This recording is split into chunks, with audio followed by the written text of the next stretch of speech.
Hey guys, today I want to talk about the new Hardy SDSL fly reel. I always get very excited when a new fly reel comes out, and this is one I particularly like the look of when it first came along because it's very shiny and it's very good looking. I know that everybody's opinions differ when it comes to fly reels, but I kind of like the slightly bling ones.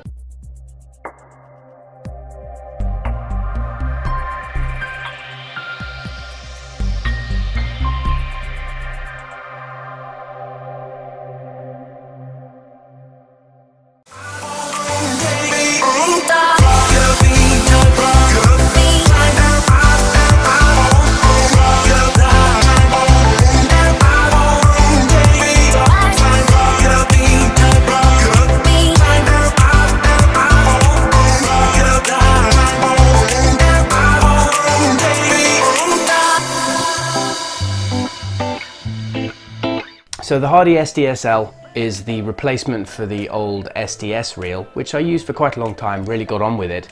Very large arbor, very quick rate of retrieve, and this is the replacement. I think they've done an awful lot with this. They've upgraded it massively. It's got a whole new drag system inside. Obviously the looks are completely different.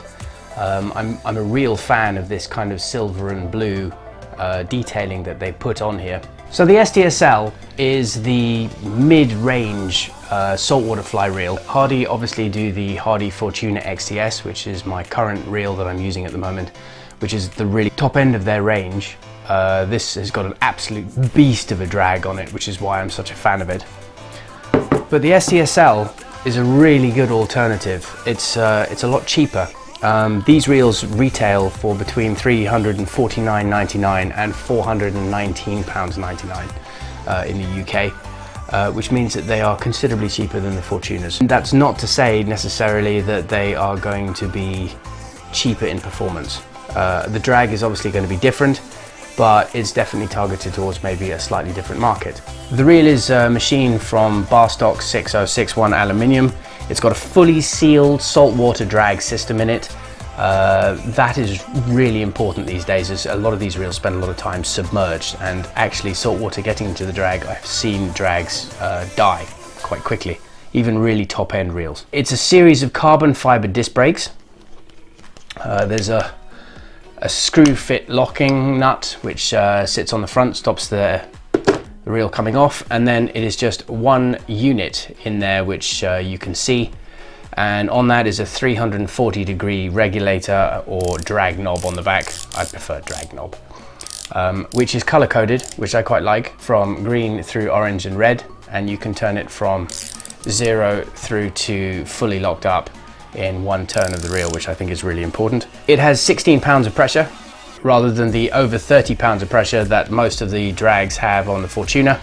The fact that it is one piece and it's fully sealed means it's very, very low maintenance.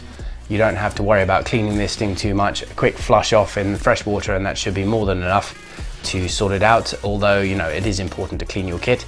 If you haven't seen my video on maintaining your fishing kit, then have a look here. I spend a lot of time in the salt, so I'm always very keen to check out all the new toys that come in on the saltwater side. So they're doing this in 4 different sizes. You've got the 6, 7, 8 size, the 8, 9, 10 size, the 10, 11, 12, and the 12 plus. They say that it'll take a weight forward 12 and 250 yards of 30-pound Dacron backing.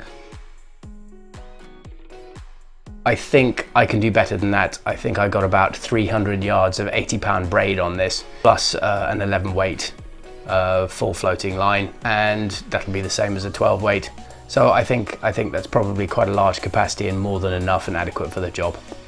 They've obviously paid a lot of attention to the detailing of this reel. It looks really pretty. I'm a great fan of the silver and blue. I love the fact that even the counterbalance has got blue inlay in it, and the lettering on the spool of 10, 11, 12 also has that inlaid in blue. It's a really good looking reel. I think you guys have done a fantastic job on this. But with all of these things, the proof is in the pudding, and we have to come up with ways to test these reels. So without further ado, I think we'll move on. So I will admit, you know, when looking at this reel, you know, I've always been a massive fan of the Fortuna XTS, mostly because of the sheer power of the drag. So, you know, I admit I'm slightly anxious about the fact that it's got less drag. You know, I know that that's fine when you're fishing for tarpon. Not that you have less drag for that, but when you're fishing fine class IGFA tippets, a sort of a lower drag mechanism is definitely order for the day. You don't need to be able to lock up and pull with brute force like we tend to in the Indian Ocean. So yeah, a little bit concerned. But you know what? It's a very pretty reel, and I think we're gonna have to put this through its paces and just see how it performs. It'll speak for itself, really. For this, I have developed a very special lab test. I've been thinking how I can test a reel like this when I'm not out in the salt water. So I was thinking I need a specific lab test.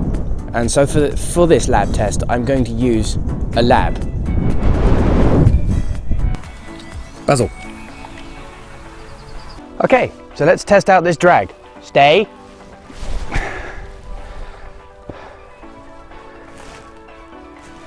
Fitch. Whoa! Good boy. Good dog. Good boy. Good boy, sit. Stay.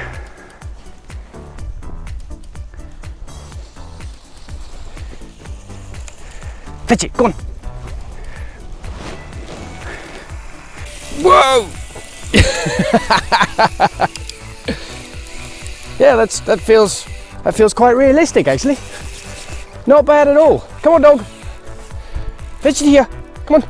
Good boy. Good boy. Come on, fetch it. Fetch it. Go on, fetch it. Where's it gone? Bag. Bag. Good dogs. Good boy. Sit. Sit. Stay. Stay. So in summary, I think this is a great reel. I like the speed of retrieve on it.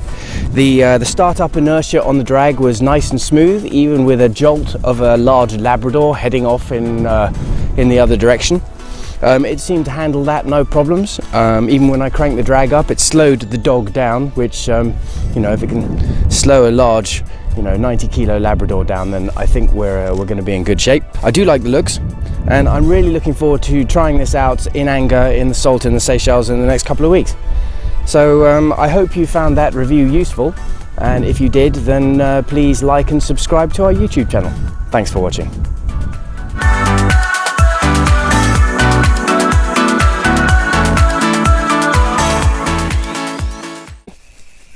Come on, Basil, fetch it here. I think he's going to give me a bit of a battle on this one.